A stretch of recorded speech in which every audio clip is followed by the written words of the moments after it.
Agora seria então o Sr. Luís Campos e Cunha. Bom, é uma questão de delicadeza. Boa tarde a todos. Antes de mais, agradecer o convite da Faculdade de Economia do Porto. Como eu costumo dizer, aliás, não, a frase é a minha, mas gosto de apropriar, dado que o país foi à bancarrota, digamos que ser ex-ministro não é currículo, é ministro das Finanças, não é currículo, é cadastro.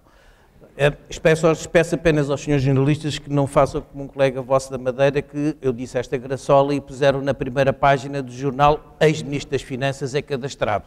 Também não exagerando. Também não é bem o caso.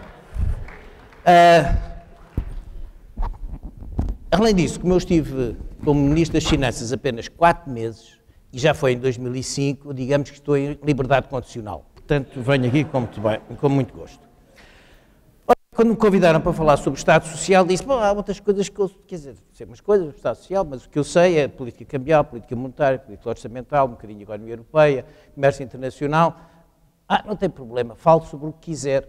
E, portanto, eu vou falar sobre o que me disseram que eu podia falar. E que, aliás, não vai mal, porque eu disse-o antes de ser ministro, tenho nos 3 ou 4 discursos que fiz no Parlamento, disse-o, e são discursos feitos pelo meu punho, são discursos curtos, se quiserem lá ir ver, mas, não, enfim, talvez seja exagerado, mas, de qualquer modo, eu disse várias vezes que um Estado sobreendividado é um Estado que não garante o Estado Social. E, portanto, o que nós temos que... é um Estado fraco, e o Estado fraco, é preciso ver que o Estado fraco, só os ricos é que se podem dar ao luxo de ter um Estado fraco, porque os pobres e os fracos é que necessitam de um Estado forte. E, portanto, o Estado sobreendividado é um Estado também injusto. É um injusto porque não pode garantir, nomeadamente, o Estado Social, nomeadamente. Por exemplo, quando se cortam as reformas de uma pessoa que tem 1.500 euros de reforma, 85 anos, provavelmente dependente, e se corta nas reformas de uma pessoa destas, o Estado está a faltar. Não é um compromisso, isto é dívida pública. É igual a dívida pública. É, de facto, cessar pagamentos. E, portanto, nós estamos num Estado sobreendividado. E eu vou-me concentrar em 2 aspectos. Primeiro, como é que foi possível chegarmos aqui? Não vou entrar muito na história do blame game, que não acho. Cada um fará os seus juízos, mas vou concentrar-me depois na segunda parte. Também como é que saímos daqui? E nessa altura vou falar mais de política do que de economia. Ora bem, se quisermos saber como é que chegámos cá, esta é uma... peço desculpa estar em inglês, mas isto foi uma conferência que eu fiz aqui há uns meses atrás, fora do país, e achei que toda a gente não sabe ler inglês. Isto tem... Falta se me arranjasse uma outra pilha, caiu alguns. Bom, não é muito grave. O que está ali assim é a evolução do déficit e da dívida da zona euro e de Portugal. Se nós olharmos em 1999, Portugal tinha um nível de dívida pública, que é o indicador, aliás, mais importante, ligeirissimamente abaixo de 50%, 49,5%, 49,7%, arredondando 50%. E a zona euro tinha 60 ou 70 e tal por cento. 70 e tal por cento. Tínhamos um déficit à volta dos 3%, ligeiramente abaixo, e a zona euro tinha um déficit bastante abaixo dos 3%. Um déficit. Portanto, nós estávamos até, comparando com o resto dos outros países da zona euro, estávamos numa situação melhor do que a maioria dos países. Porque é mais importante o problema da dívida do que o problema do déficit. O que é que aconteceu depois disso? Bom, de 99 para 2010, a zona euro passou dali para ali e nós passámos daqui para ali. Portanto, aumentou brutalmente o déficit e, mais grave ainda, a dívida. E, aliás, este não tem os últimos dados sobre a dívida de 2010, mas também não vale a pena. É suficientemente grave para toda a gente perceber, neste boneco, porque é que tivemos o problema que estamos a ter. E já agora, se me permitem, estes 3 pontos amarelo, sabem o que são? São ano de eleições. Ora bem, Eu gosto de olhar a crise financeira internacional como uma espécie de stress test às economias. Foi um terremoto, um abalo de terra que se deu sobre uma cidade e depois há uns prédios que se aguentaram, há outros que abriram umas rachas e outros que colapsaram. E depois, de vez em quando, pode haver umas ondas de choque que nós estamos a assistir, mas basicamente a crise internacional já passou. O que não passou foi alguns prédios caíram, ou seja, alguns países aconteceu o que nós sabemos. Ora bem, na Irlanda, cada país cedeu por coisas diferentes. Na Irlanda, o que aconteceu foi o setor bancário, que teve consequências para o setor orçamental. A Irlanda, honestamente, tenho pena. Faz-me pena porque a Irlanda tinha uma política orçamental notável. Excedentes orçamentais de 3, 4% por ano, uma dívida pública de 25% e, de repente, 4 bancos grandes que tinham, mal geridos e certamente também mal supervisionados, basicamente entraram em falência e o Estado honrou os seus compromissos, mas com isso endividou-se e está com 80 e tal, 90% de dívida pública de um dia para o outro. Em Espanha teve muito a ver com a bolha imobiliária, que tem evidentemente consequências no setor bancário e, portanto, sobre o setor fiscal, como nós ainda hoje, sobre o setor orçamental, como nós hoje estamos ainda a verificar, e também havia alguns aspectos que tinham a ver com a própria política orçamental, que embora se fosse muito melhor do que a nossa, a Espanha quando entrou no euro tinha 70% de dívida, nós tínhamos menos de 50%, portanto tínhamos 20 pontos. Quando nós chegámos a 2009, 2008, eles tinham 45% de dívida pública e nós tínhamos 70% e tal. Portanto, e tinham excedentes pequenos, mas há vários anos tinham excedentes orçamentais. No nosso caso foi muito simples. Foi a política orçamental. Ponto. A causa dos nossos problemas foi exclusivamente atuais, é exclusivamente a política orçamental. Tudo o resto é consequência disso. O que os bancos hoje estão a sofrer é consequência da nossa política orçamental. Pelo contrário, durante o período de 2009, o setor bancário português teve um desempenho absolutamente excepcional no contexto europeu.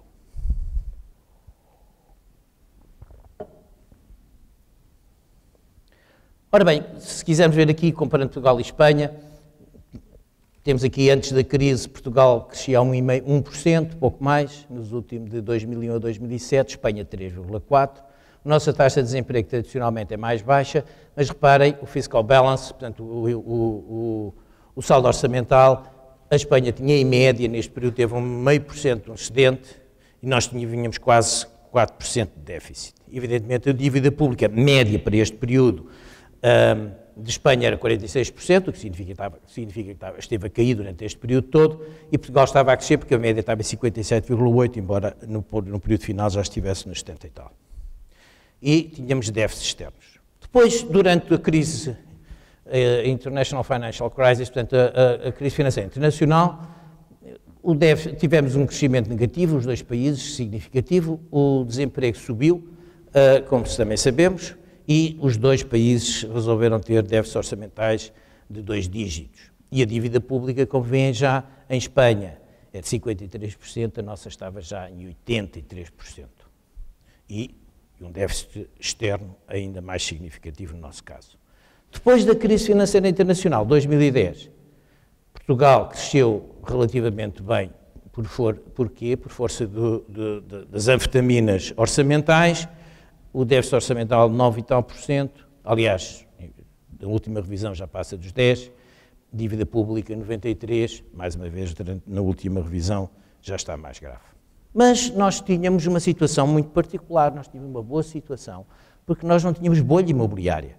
Estão aqui assim a alteração dos preços de 96 a 2006 do setor da habitação. O mais baixo é a Alemanha, o segundo mais baixo, o crescimento mais baixo, é o de Portugal. Por oposição à Grécia, à Irlanda, que está no topo da lista, e a Espanha, que está em segundo lugar, como estão a ver. Portanto, nós não tínhamos bolha imobiliária. O que nós tínhamos era outra coisa. A França e a Alemanha têm aqui a taxa de poupança das famílias antes do euro, no início do euro e no final. Muito obrigado.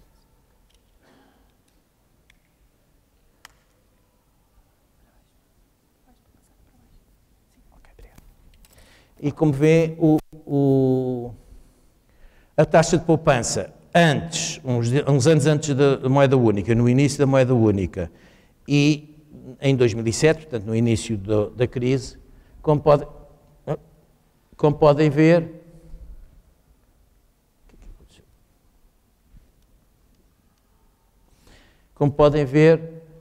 a França e a Alemanha mantiveram praticamente as taxas de poupança das famílias inalteradas e, no nosso caso, passámos de 13% para 6%. E se tivéssemos ido mais para trás, apanhávamos taxas de poupança de 20%. E, portanto, a taxa de poupança das famílias caiu abruptamente durante este período e a taxa de poupança das famílias não foi compensada por um aumento da taxa de poupança do Estado, tendo excedentes orçamentais, que era para evitar exatamente o déficit externo.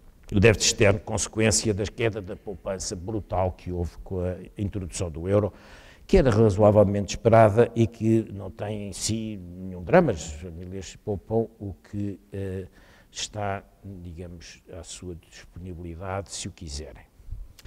Ora bem, o que nós tínhamos, portanto, tínhamos problemas de desequilíbrio externo, desequilíbrio interno, problemas estruturais, tínhamos uma economia muito alavancada, tínhamos baixa taxa de crescimento, disso é verdade, mas nós não tínhamos nem ativos tóxicos, nem importados, nem produzidos pelo nosso setor bancário. Nós não tínhamos nenhuma bolha imobiliária, não tínhamos problemas bancários. A Segurança Social, apesar de tudo, tinha sido feita uma reforma muito significativa em 2007.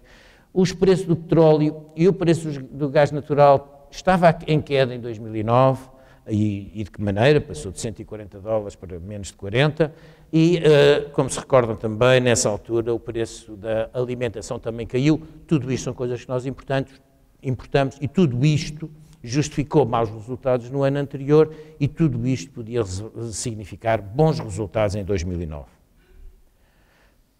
E, portanto, a nossa posição relativa, que era melhor do que a dos outros países, para enfrentarmos o ano 2009, mas, no entanto, o ano 2009 e o de 2010 foram desastrosos. Porquê? Porque tivemos problemas de governance. E agora aqui entramos na segunda parte. Tivemos um governo populista e tivemos o azar de ter eleições em setembro de 2009. Tivemos políticas populistas, por exemplo, a descida do IVA de 21% para 20%. Devo ter sido dos poucos economistas em Portugal que...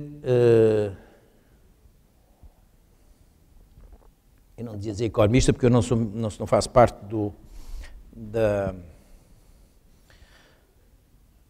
da ordem dos economistas, de maneira que não posso ser economista, sou professor de economia, ou seja, sou funcionário público.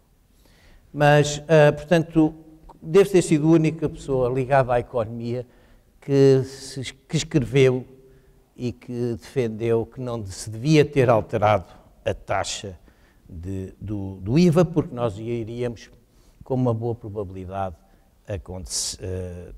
podíamos ter problemas bancários. E todos os países da zona euro, todos os países, enfim, avançados, estavam a guardar algumas gorduras exatamente para se precaverem contra algum problema do sistema financeiro. Devo dizer que fui atacado à esquerda e à direita nessa altura. Aumentaram-se o salário base dos funcionários públicos 2,9%, mais as promoções significou um aumento de cerca de 4% em 2009, quando a taxa de inflação foi menos 1%, portanto, em termos reais, subiram 5% os salários em 2009. E, além disso, seguiram-se políticas pseudo-keynesianas justificando todo nas palavras de uma ministra recente que foi ao Parlamento, as festas que se fizeram com algumas despesas. Foram anunciados projetos e assinados contratos para o TGV, mais autoestradas, o novo aeroporto em Lisboa, as PPPs, as ventoinhas das energias renováveis, etc, etc. E depois tivemos mentiras e tivemos meias-verdades. Estou aqui 3 ministros das Finanças e presumo que eles corroborarão a minha ideia. Normalmente o Ministro das Finanças, em julho, tem um andamento muito aproximado do que vai ser a execução orçamental. Porque os impostos diretos já estão todos arrecadados, tem dois trimestres de IVA, tem um andamento da economia já bastante a meio do ano, a maior parte das despesas está contratualizada, portanto tem-se uma ideia, mais uma décima para cima, uma décima para baixo, temos uma ideia muito correta de qual vai ser o resultado da execução orçamental. Até às eleições, os responsáveis pela área orçamental, nomeadamente o Primeiro-Ministro, jurava a palma que tinha que o déficit ia ser 5,9. Em janeiro anunciou 9,3 e mais recentemente, já sabemos, foi 10,1. Para 2010, o objetivo era 7,3. Em fevereiro de 2011, disse no Parlamento que queria ser abaixo de 7, eu pus 6,9. E a estimativa mais recente passa os 10% também. Portanto, tivemos políticas populistas, mentiras, meias-verdades. E isto significa que nós temos um problema no funcionamento do sistema político. Problema esse que eu gostaria de fazer algumas sugestões. Os problemas de representatividade são problemas que são comuns a todos os países democráticos, não é só em Portugal. Talvez em Portugal seja um caso mais agudo, mas não é só em Portugal. Se nós pensarmos que eram os grandes políticos na Europa há 25 anos, tínhamos o Mitterrand, agora tivemos até há poucos dias o Sarkozy. Tínhamos o Helmut Kohl, agora temos a senhora Merkel. Tínhamos Jacques Delors, agora temos Durão Barroso. Portanto, a estatura, não estou a falar da altura das pessoas, mas a estatura política dos políticos europeus também não é a mesma hoje que era há 25 anos atrás. Talvez no caso português seja um pouco mais grave. E, portanto, as soluções passam por duas linhas. Uma é abrir, as duas estão interligadas, mas, enfim, temos que ser pedagógicos na exposição.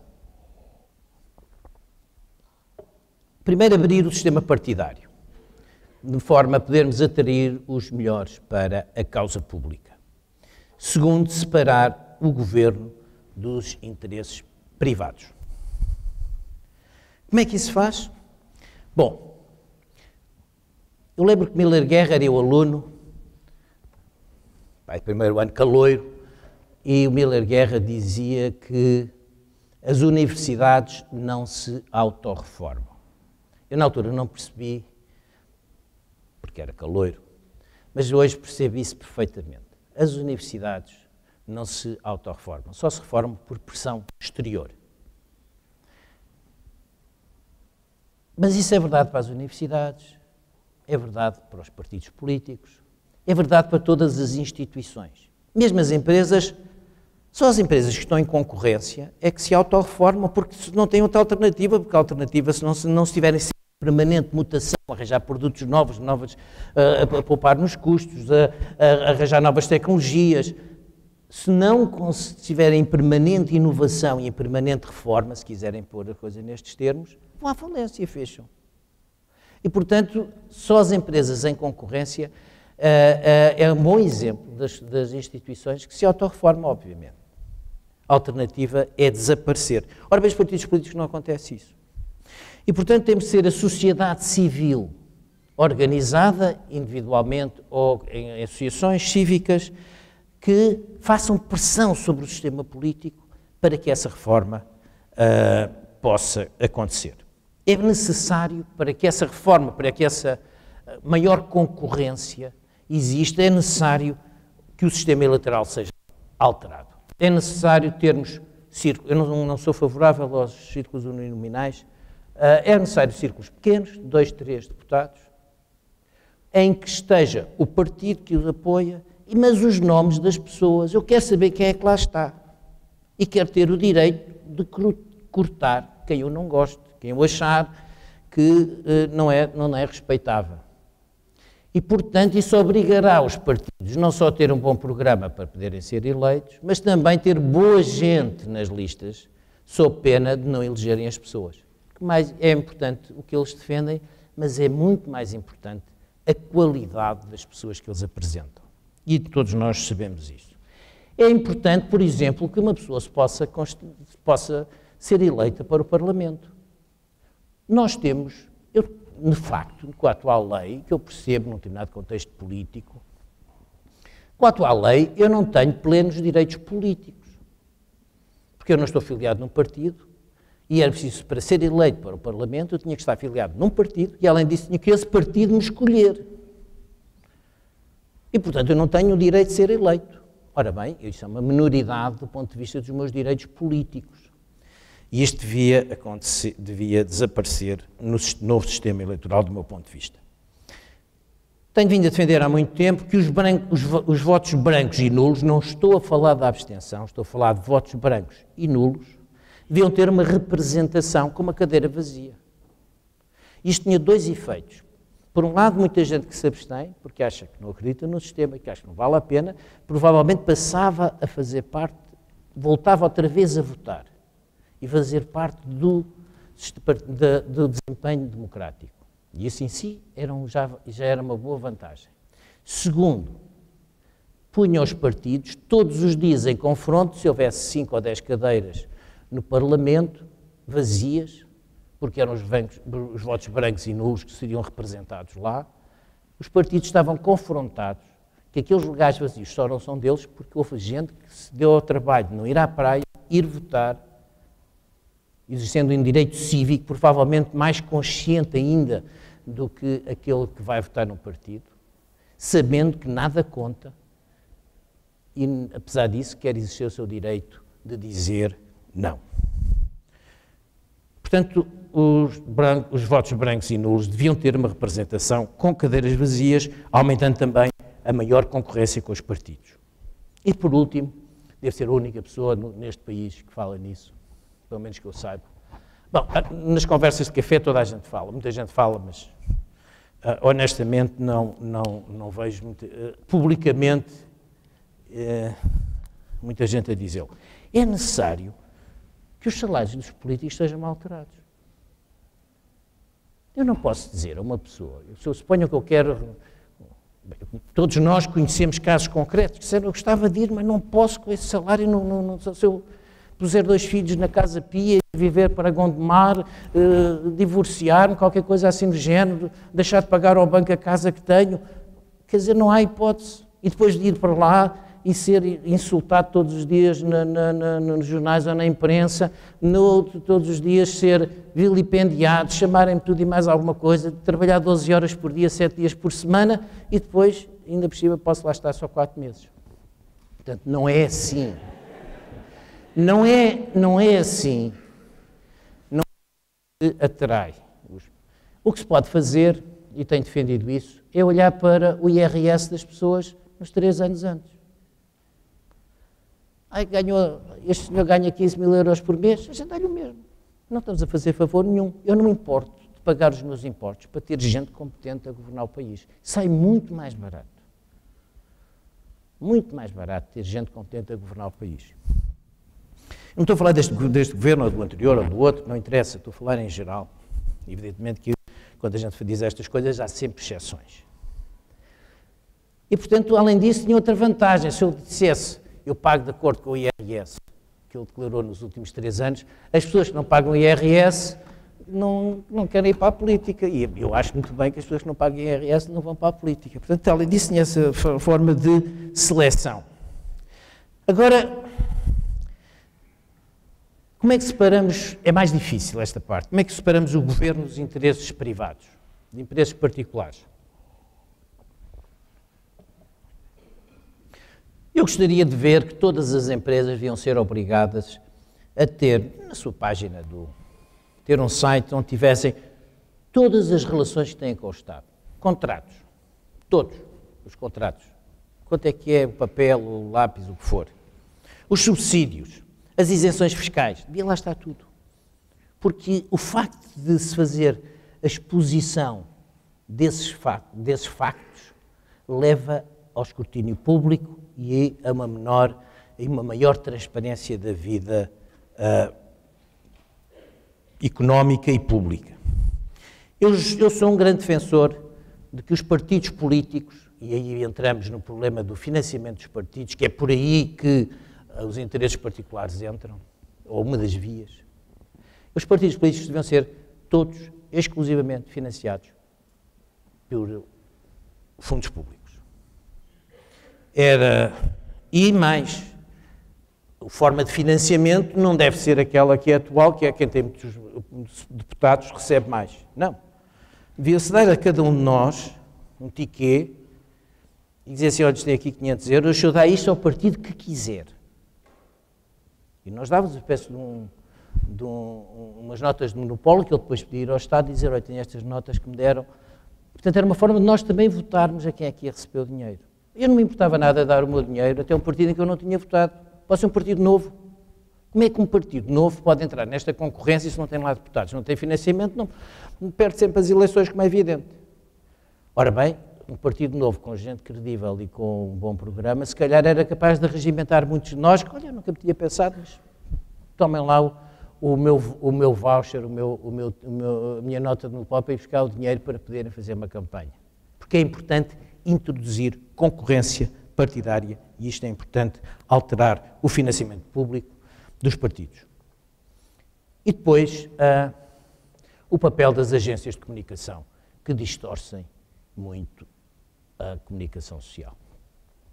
Uma das formas, penso que seria, mais uma vez, tornar públicos os clientes. E se um governo, direto ou indiretamente, porque há formas indiretas de o fazer, tem todas as agências de comunicação na sua mão, a gente fica preocupados. Ora bem, a finalizar, os problemas democráticos não são só nossos e eu procurei sugerir algumas formas de o melhorar, formas concretas, e a maior parte delas não se gasta dinheiro, tirando o financiamento dos partidos, o resto, alterar o sistema eleitoral, não se gasta dinheiro. Mas temos que ter, e isto é muito importante, porque isto permitia a reforma dos partidos políticos. E os partidos políticos são os pilares da democracia. E se os pilares da democracia não funcionam bem, a democracia também não pode estar a funcionar bem. Mas eles continuam a ser os pilares da democracia. Temos, por último, que a vida democrática, se os partidos são os pilares da democracia, a vida democrática e a vida cívica não se esgota nos partidos políticos. Portanto, é preciso o empenhamento de todos nós e cada um sozinho ou coletivamente, de uma forma ordeira e ordenada, de fazer pressão para que este estado de coisas se altere. Sob pena de não termos um Estado capaz de assegurar um apoio aos pobres, um apoio aos fracos e ser um Estado que não possa assegurar a segurança social e um Estado social. Muito obrigado.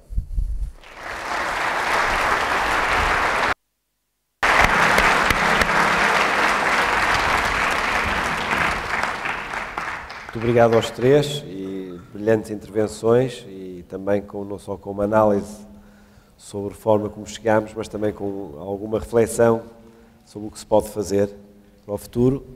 Professor Luís Brandão, quer comentar ou colocar algumas questões, se faz favor? Muito obrigado, Sr. Diretor, pelo convite e gostaria de cumprimentar os restantes membros do painel e a assistência, o Sr. Ex-Ministro e muitas outras pessoas que aqui estão, muitos outros colegas.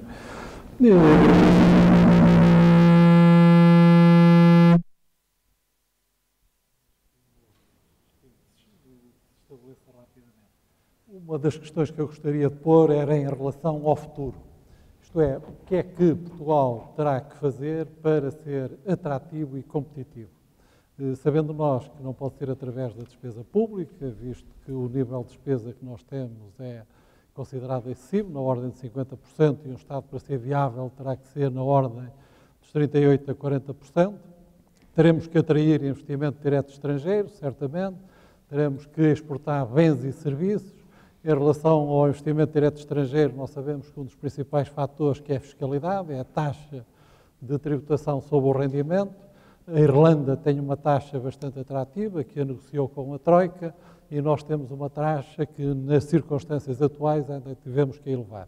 Eu gostaria de saber dos senhores ex-ministros que propostas é que apresentam em relação ao futuro, no sentido de ver se o país é ou não viável. Uma outra questão que gostaria de pôr à consideração dos senhores é o seguinte. Parece que quem está na política, e eu falo como não político, embora me relacione também com os políticos, que as contas públicas é algo de miraculoso. É algo que nós não conseguimos contabilizar. É algo que os saldos, ora são assim, ora são quase assado. Ora os critérios, que são uns dos accruals, ora dos cash, enfim, que há aí uma parte misteriosa que o cidadão comum tem muita dificuldade em perceber e que não há rigor, digamos, em relação a essa matéria. Depois, também, em relação aos orçamentos, ora é orçamentado, ora não é sequer orçamentado. Portanto, e o cálculo dos desvios, que, por exemplo, na Alemanha tem consequências muito fortes, em França as adjudicações sem concurso têm consequências que todos nós conhecemos e sabemos, basta ver a situação, enfim, de alguns responsáveis, e cá em Portugal parece que, enfim, que é uma arte que ninguém domina. Depois, outra questão que gostaria de pôr, e que fui muito sensível em relação a ela, que é a parte social. Isto é, o estado a que nós chegamos implicou grandes sacrifícios a todos nós, no presente e alguns no futuro. E eu pergunto se já foram tomadas as medidas necessárias e adequadas no sentido de equidade em relação a essa matéria. Dir-me-ão, isto não resolve os problemas, naturalmente, porque há determinados casos, são muito poucos, mas pergunto eu se esses casos não serão simbólicos. Por exemplo, em França, uma das medidas que vai ser tomada é quem tiver rendimento superior a 1 milhão de euros é tributado em 75%. É agora uma das medidas propostas. Ora, nós sabemos que em Portugal, pelo menos a ser verdade as notícias dos jornais, que há pessoas que usufruem reformas superiores a 1 milhão de euros, que além disso ainda é necessário recapitalização de algumas instituições com o esforço de todos os contribuintes e se algumas medidas simbólicas não seriam adequadas. Outra situação também aqui que falamos é em relação à parte social, em relação a isso e ao nível de, enfim, de pessoas necessitadas na ordem dos 20%. Eu pergunto se será através da generosidade que se resolvem esses problemas, através do incentivo à preguiça, onde creio eu que Portugal estava situado em segundo lugar e só era cedido pela Noruega, ou será através de medidas de recompensa ao trabalho. Isto é, remunerar o trabalho adequadamente para que as pessoas se sintam incentivadas a trabalhar. Outra questão ainda é ao nível macroeconómico, isto é, Portugal, algumas das medidas que julgo saber, nenhum governo nestes últimos anos teve capacidade para as tomar. E a Troika, falando, digamos, cá com os nossos interlocutores, impô-las medidas de racionalidade, digamos, medidas que, de facto, poderão produzir efeitos. Eu pergunto se esta situação a que chegamos e que, de facto, necessitamos de assistência externa, se também não terá contribuído e não será uma oportunidade no meio da desgraça, e como foi referido, através da situação de bancarrota que aqui temos. Outra questão ainda que gostaria de pôr à consideração não, mas assim já terminaria, era se não deve haver responsabilização, digamos, de quem toma as medidas. Porque há hoje, em termos financeiros, como o senhor sabe, e muito bem, gerir uma empresa não é nenhuma arte, digamos. Nós temos indicadores de rentabilidade, de risco, de estrutura, de liquidez que têm que ser satisfeitos. E um país, enfim, é uma entidade um bocado macroeconómica que obedece exatamente a esses princípios. E quando os princípios são errados e as boas práticas não são seguidas, eu pergunto se deve haver ou não deve haver consequências em relação a essa matéria. Eu, como cidadão e como não político, eu peço desculpa em pôr isto com toda esta frontalidade, digamos, à consideração e ao debate de todos, se de facto não deve haver, digamos, alguma reflexão mais profunda em relação a isto. Para responder, para podermos abrir o debate, senão, eventualmente,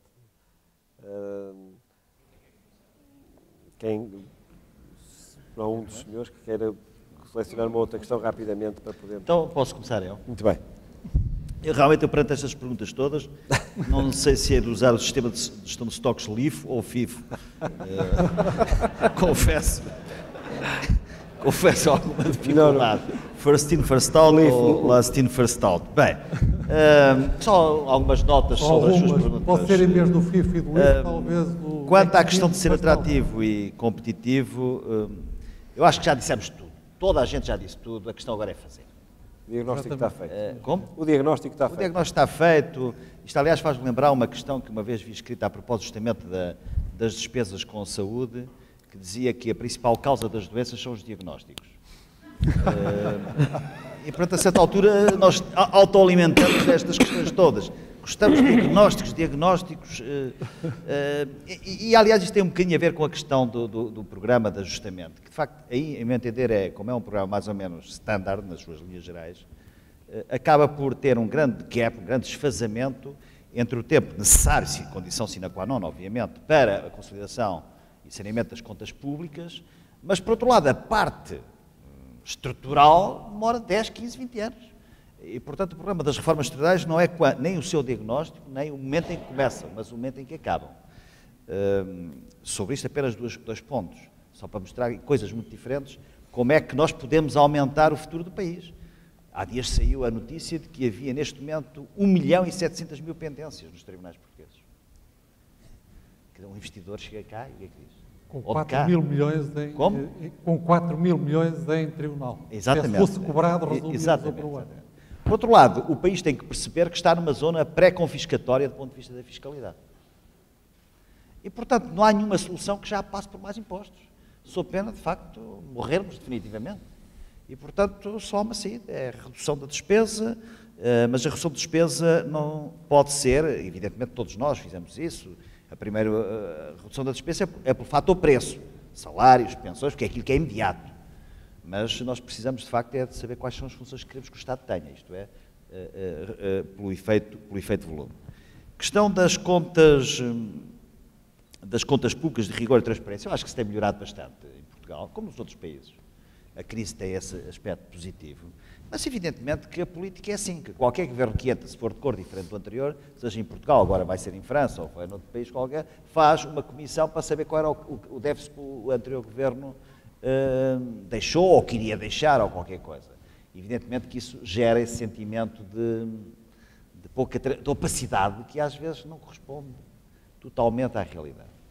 Terceira questão, enfim, já não sei, a questão do Estado social, das medidas, se as medidas que foram tomadas são necessárias são adequadas, mas são insuficientes. Por exemplo, a reforma que o professor Campos e Cunha referiu de 2007 na Segurança Social, com a introdução de um fator de ajustamento automático do envelhecimento da população, chamado fator de sustentabilidade, é uma excelente iniciativa, aliás, baseada nos modelos escandinavos, mas, repito, isso não chega, porque nós não podemos reformar a Segurança Social constantemente numa via decremental.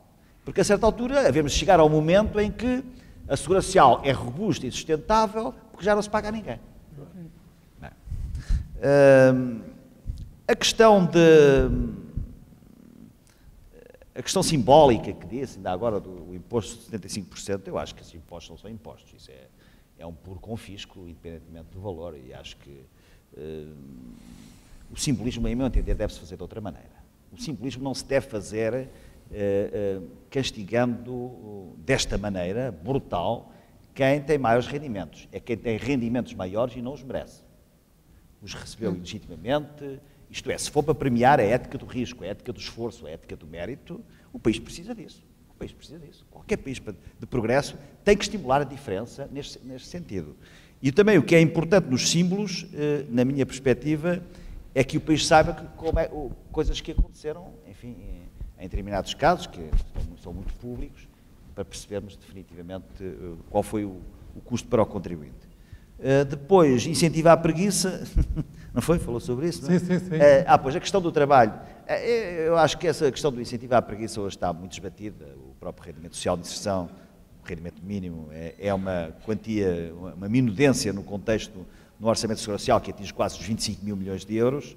Eu acho que a grande questão da reforma laboral, aí sim, eu acho que se perdeu uma oportunidade neste momento, porque até induzia tudo nesse sentido. O problema do país não é tanto flexibilizar os despedimentos, mas é flexibilizar a contratação. Nós precisamos de ser ágeis a contratar E muitos empresários temem contratar por causa da rigidez do sistema de contratação.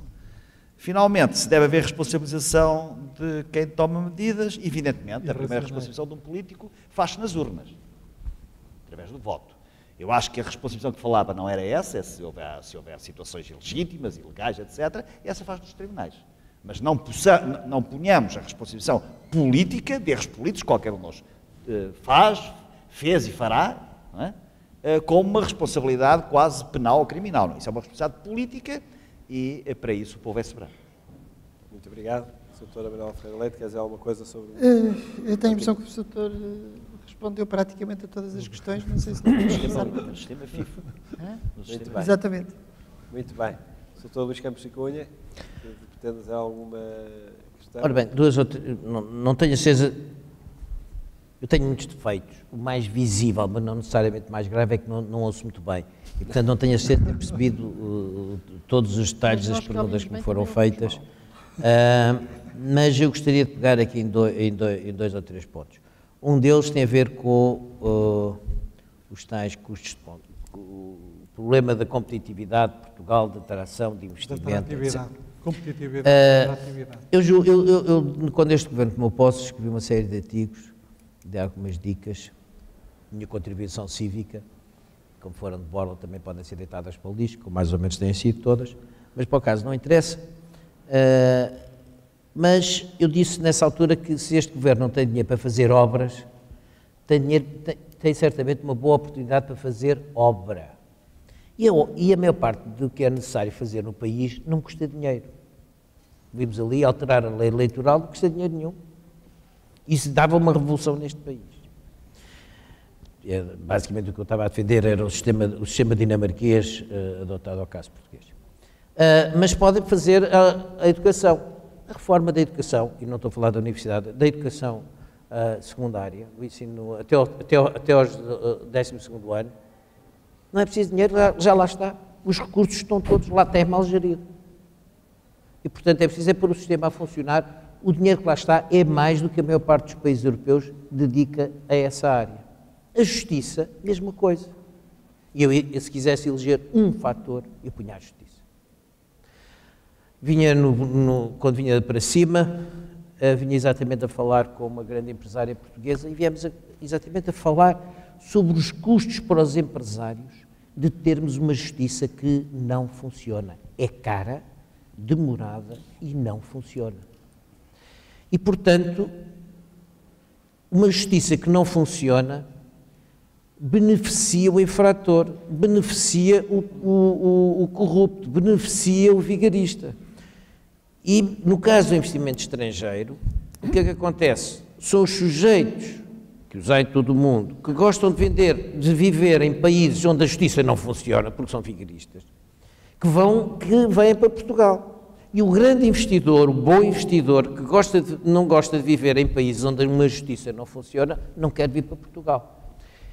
E isto é tanto mais grave quanto, geralmente, o grande investimento tem acesso ao gabinete do ministro para resolver os problemas da burocracia, da confusão e até problemas legais. Mas o investimento mais inovador não é esse. O investimento mais inovador são provavelmente as pequenas empresas, porque as pequenas empresas são aquelas que são as grandes empresas do futuro. Ainda agora vamos ver aquela empresa, como é que chama? O Facebook vai para, começou com o miúdo há 4 ou 5 anos, ou outra coisa que vai. E, portanto, são as empresas mais inovadoras que podiam vir para Portugal, mas as empresas mais inovadoras são pequenas e essas empresas não têm acesso ao ministro. Portanto, elas precisam de um sistema de burocracia e um sistema de justiça que funcione. E, portanto, essas não vêm. E nós temos condições notáveis para sermos uma espécie de Califórnia da Europa. Já levámos tal como a Califórnia está com problemas orçamentais gravíssimos. Nós essa parte já fizemos. Agora podíamos conseguir atrair as boas empresas.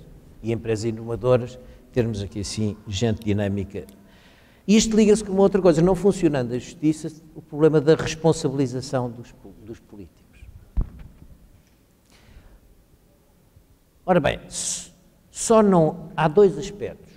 Um é erro, outro é vigarice. Erros, só não comete erros quem não toma decisões.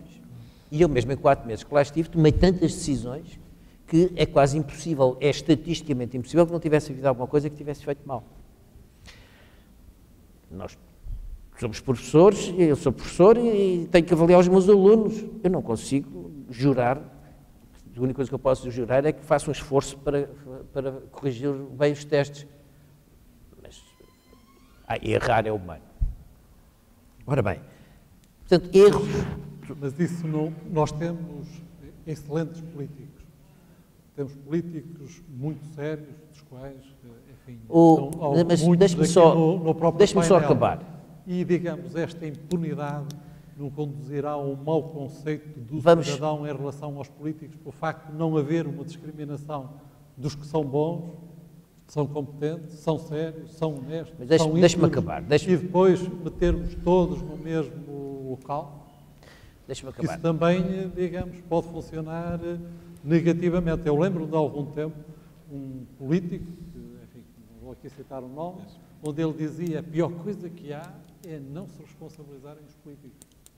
Eu, como político, não quero ser posto, digamos, num saco onde estão todos, porque há bons, muito bons, sérios, e há outros que eventualmente, enfim, possam, dentro dos critérios da racionalidade económica e financeira, deixe-me acabar. Contrariamente ao que está a dizer, eu julgo que a maior parte são sérios. A maior parte dos políticos são sancionados. Mas, se olhar para a vida profissional depois de serem ministros, geralmente, na vastíssima maioria dos casos, é pior do que aquela que tinham antes. E, portanto, não ganharam nada com o assunto, só perderam. Não todos, mas a maior parte deles. Terceiro aspecto, eu gostaria muito de responsabilizar os políticos, e acho muito bem que se responsabilizem. Agora estamos a falar de quê? De os pôr em tribunal. Eu quero saber porque é que determinada decisão, determinado concurso foi para determinada empresa. E se aquilo correu mal, temos que ir ver, apurar responsabilidades.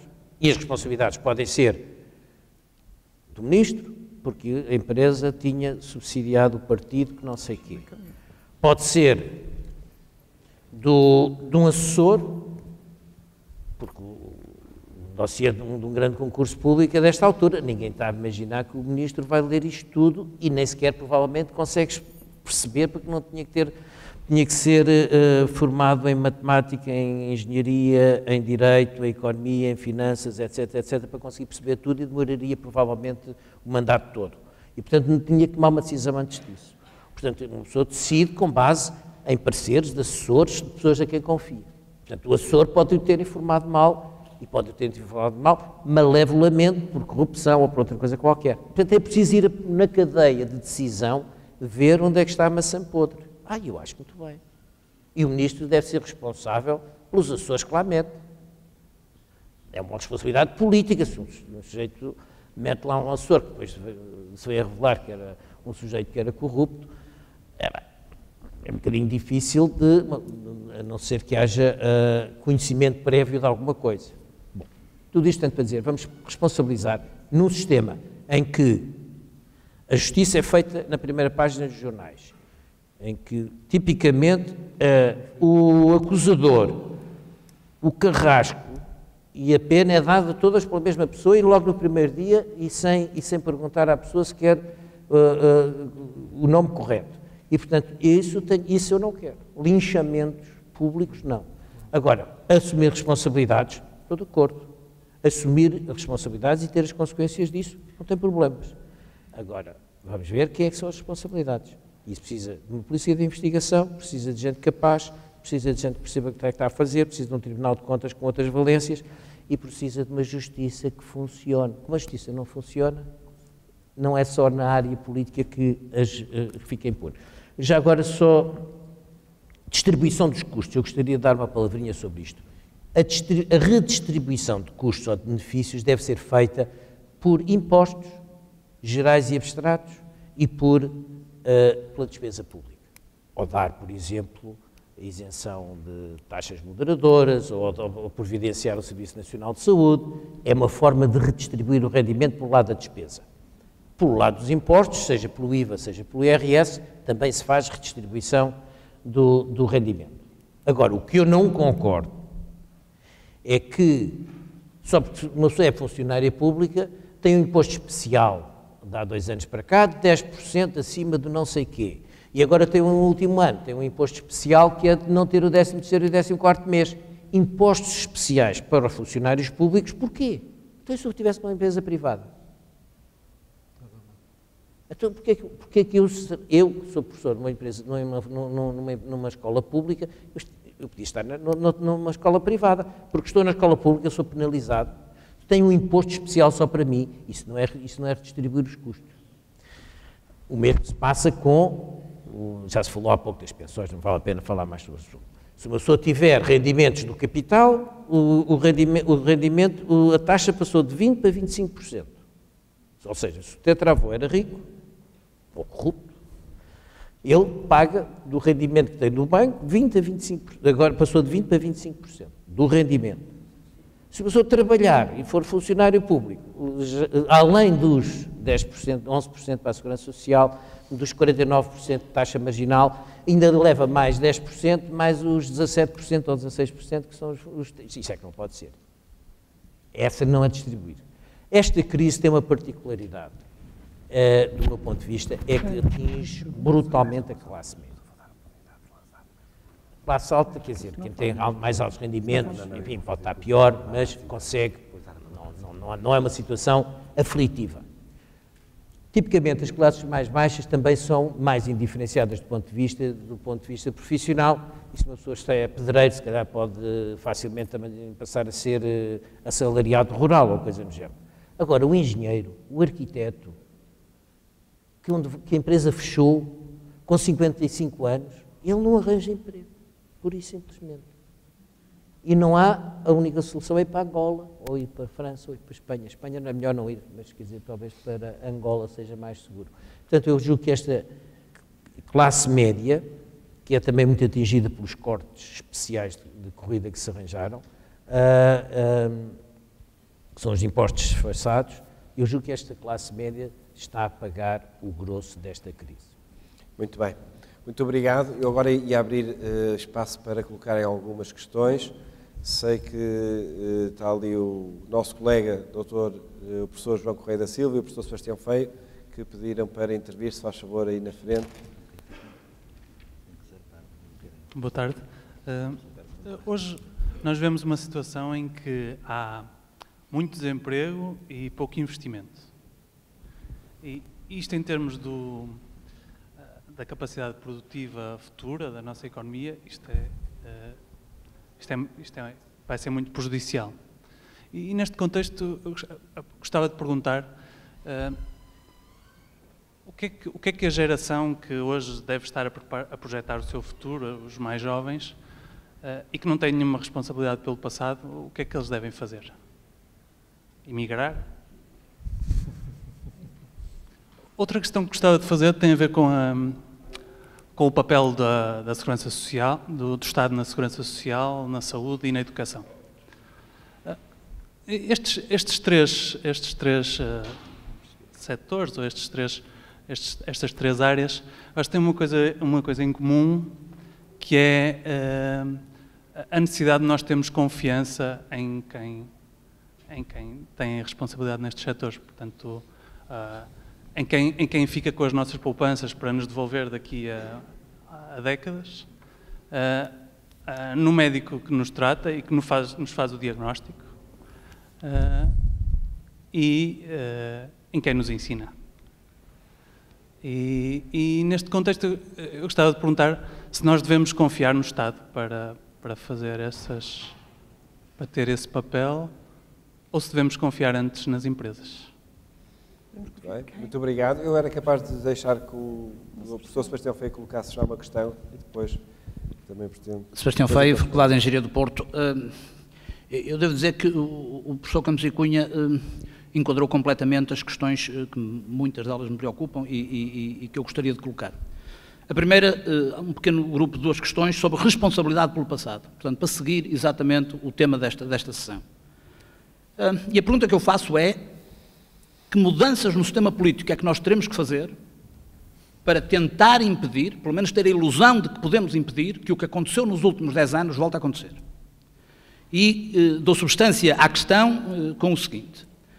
Há 2 anos, em 2010, não me recordo exatamente, foi novembro, não me recordo exatamente a data, realizou-se uma importante sessão, um workshop de 2 dias, organizado pela Associação Empresarial de Portugal e pela Fundação Serralves, em que estiveram presentes distintas personalidades da nossa vida pública, pessoas muito bem informadas, uma delas que conhecem muito bem, do Banco de Portugal, associada ao Banco de Portugal e à Universidade Nova.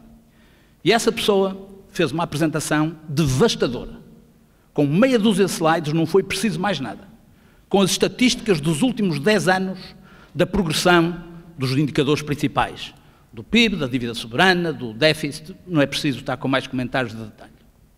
Perante essa exposição, que eu diria na altura como que provocou um silêncio sepulcral na sala, eu pergunto como é possível que haja um sistema político que tem conhecimento de dados de uma trajetória suicidária para a insolvência e em que é evidente quem é responsável é o primeiro responsável. E a oposição onde é que está? E onde é que estão os outros órgãos de soberania? Isto é, onde é que estão os outros órgãos de soberania, o que é que estão a fazer? Isto é, porque é que a oposição não teve a capacidade, a culpa é muito bonito dizer que é só dos governos, e as oposições o que é que fazem no sistema político? A oposição não teve ou capacidade, ou competência, ou por conivência, não interessa agora os termos, não foi capaz de ajudar a denunciar o problema e a resolver o problema, a ajudar a minimizar os danos. Quando eu vi, pelo menos, aquela apresentação, eu não tive nenhuma dúvida a partir dali do que ia acontecer a Portugal. E isso era conhecido de muita gente com responsabilidade. Portanto, a primeira pergunta é, em termos da responsabilidade do passado, o que é que nós podemos fazer para prevenir o futuro em relação a essas questões, do ponto de vista de mudança do sistema político? A segunda questão, ainda do passado, tem a ver com o sistema público, a função pública.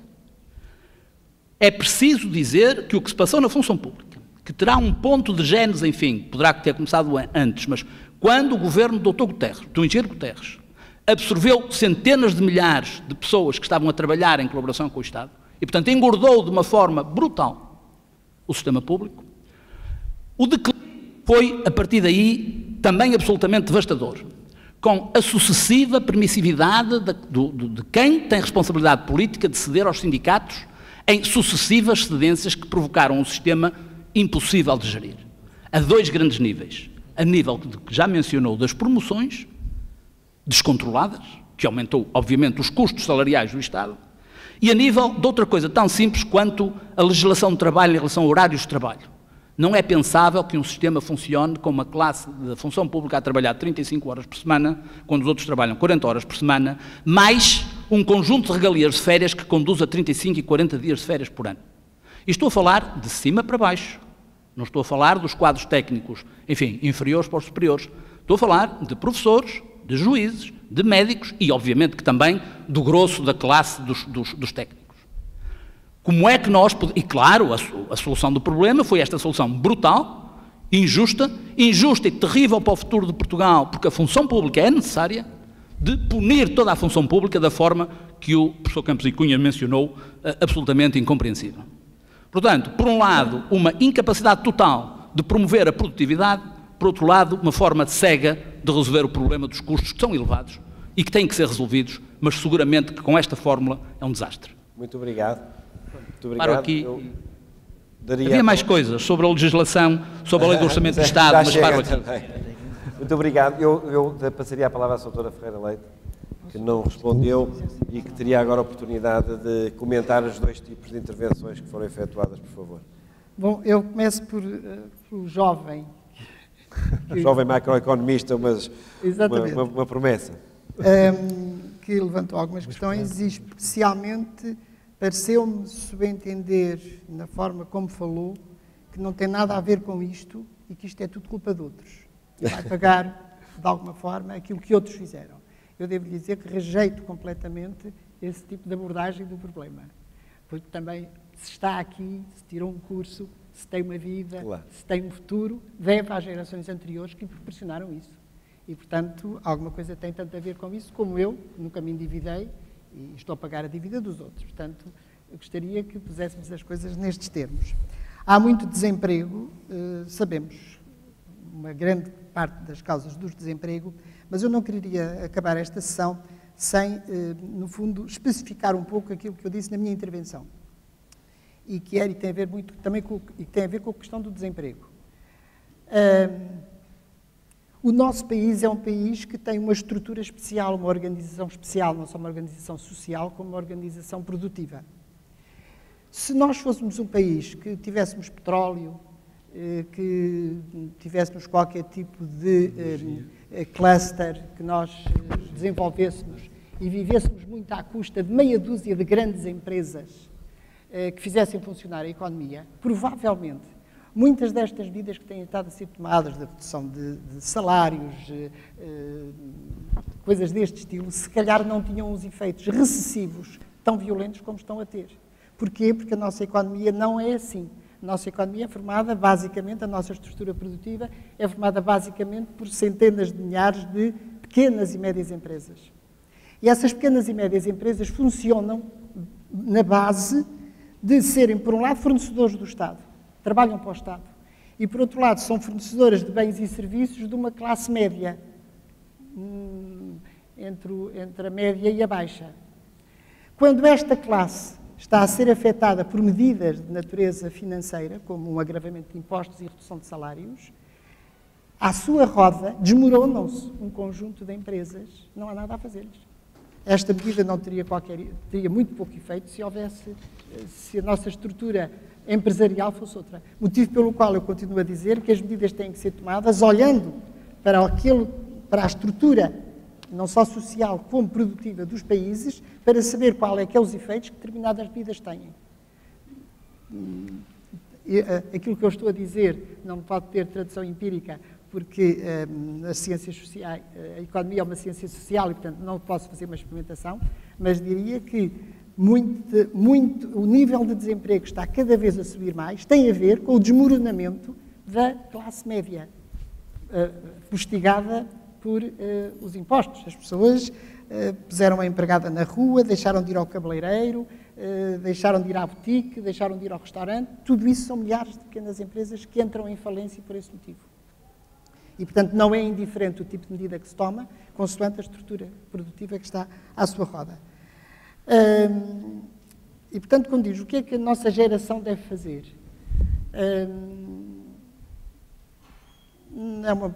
é comum dizer-se, não estou a dizer nada de novo, que o desemprego é realmente um drama tremendo. Mas, pessoalmente, considero que o maior drama não está nos jovens. O maior drama está nos 40, 50 anos, que estão no desemprego e não têm perspectivas nem capacidade para iniciarem uma nova vida. Nos jovens é um drama, mas que é resultado de políticas erradas, provavelmente no setor do ensino. Muitos dos jovens, ou uma parte significativa dos jovens no desemprego, são aqueles que há um desajustamento tremendo entre aquilo que andaram a aprender e aquilo que o mercado quer. Sabemos a proliferação de cursos que ocorreram nas últimas décadas e que não têm qualquer adesão em termos de mercado de trabalho. Portanto, não tem também só a ver o desemprego dos jovens, não tem só a ver com a questão económica neste momento. Não sei se não teria o mesmo efeito noutra situação, porque nós também sabemos que, de há uns anos a esta parte, os jovens não tinham um desemprego tão grande, mas, em compensação, estavam a procurar emprego em locais que nada tinham a ver com a sua formação. O caso mais paradigmático é o sistema de ensino. Quantos jovens foram para o sistema de ensino, não por vocação, mas por fuga a uma situação de desemprego. Como começaram a falhar a absorção em determinados setores por motivos de natureza orçamental, esse ponto agora é bastante mais nítido.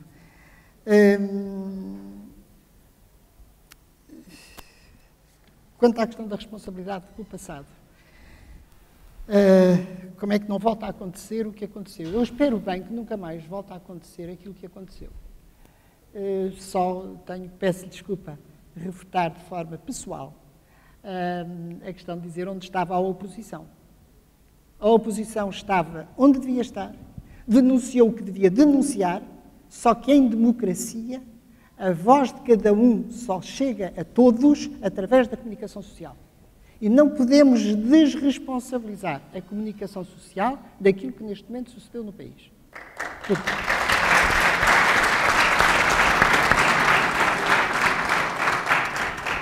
Só se fala dos políticos, só se fala de quem teve responsabilidades, só se fala de quem deu o melhor que podia em nome do serviço público e não se fala de quem não deu voz a quem a teve. Não é possível chegar-se a... Não vou explorar mais o assunto.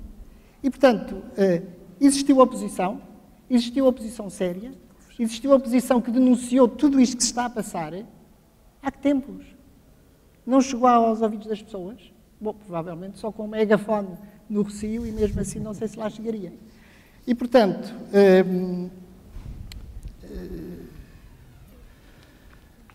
responsabilidade foi também dos eleitores. Portanto, há aqui uma responsabilidade coletiva que não se pode estar só a pensar como é que se vão meter os políticos em responsabilidades. Os eleitores, em democracia, é assim. Provavelmente é a outra face da democracia. É que as pessoas votam naqueles que dizem aquilo que eles querem ouvir. Bom, mas as pessoas estão cansadas de saber que isso é assim. Teria muitas histórias para contar, mas o tempo não o permite. Muito bem, vamos mesmo fechar o debate. Queria responder ao... Só rapidamente, porque temos que... Dê-me só um minuto. Eu julgo que, em relação ao funcionamento do sistema político, foi isso que eu tentei transmitir. Estão ali 4 ou 5 sugestões, basicamente a maior parte delas não questão de gestão, e que transformavam radicalmente a vida política em Portugal, não tenho dúvidas absolutamente nenhuma. E devo dizer, quanto aos funcionários públicos, também não quero estar agora, não tenho tempo para ir muito longe, mas se nós queremos um funcionalismo público eficiente, temos que estar dispostos a pagar a algumas pessoas muito mais do que se paga neste momento ao Primeiro-Ministro. Se nós, por exemplo, neste momento nós devíamos estar a fazer contratos de parceria, verdadeiras parcerias público-privadas, porque o Estado não pode fazer esse investimento, mas há oportunidades para fazer esse investimento. Exemplo, só para toda a gente perceber, um parque de estacionamento subterrâneo. É uma parceria público-privada, é feito por um privado, o risco está do lado de lá, ele faz, constrói, explora e ao fim de 30 ou 40 anos é da autarquia. É uma parceria público-privada. Este é um exemplo muito fácil e um bom contrato para se fazer e é simples de fazer. Agora, se for um hospital, o contrato para fazer isto precisa ter ótimos juristas especializados nessa matéria, financeiros especializados nessa área, economistas especializados nessa área, precisa ter engenheiros, médicos dedicados àquele setor. Estamos a falar de uma equipe que cada um deles pode custar 15 mil euros no setor privado por mês. E eu queria saber como é que convence estas pessoas a irem trabalhar para o Estado por 3 mil. E depois ainda serem chamados, acusados de trabalharem pouco. E mais, como é que isto não pode ser feito com outsourcing? Porque se o Estado, o Ministro, pede a uma empresa de advogados, representa o Estado a negociar com um grande grupo económico, o que é que acontece na maior parte das vezes? Ele sabe que o Ministro vai deixar de ser Ministro, na melhor das hipóteses, daí a 4 anos, e o grande grupo económico daqui a 40 ainda cá está. E, portanto, eu não tenho a certeza absoluta, não tenho garantias de que ele represente bem o Estado. E, portanto, é o tipo de coisa que tem que estar, o conhecimento tem que estar dentro da casa. E, para isso, eu tenho que pagar, porque sai muito mais barato. Um pequeno erro pode ser 100 milhões de euros. 100 milhões de euros dá para pagar esta gente toda e ainda sobra. Para todos nós. Portanto, e devo dizer que no topo da função pública encontrei gente muito generosa, que trabalhava 100 horas extraordinárias, que trabalhava não 35 horas, mas 40, 50, 7 dias por semana. Muita gente e alguns colegas meus. Muito obrigado. Muito obrigado. Não vai ter para mais questões. Estou muito contente e, portanto, espero que nos encontremos todos dentro de 2 a 15 dias no dia da FEP, no dia da faculdade, e onde vamos ter a presença do Sr. Ministro das Finanças connosco. Até depois. Muito obrigado.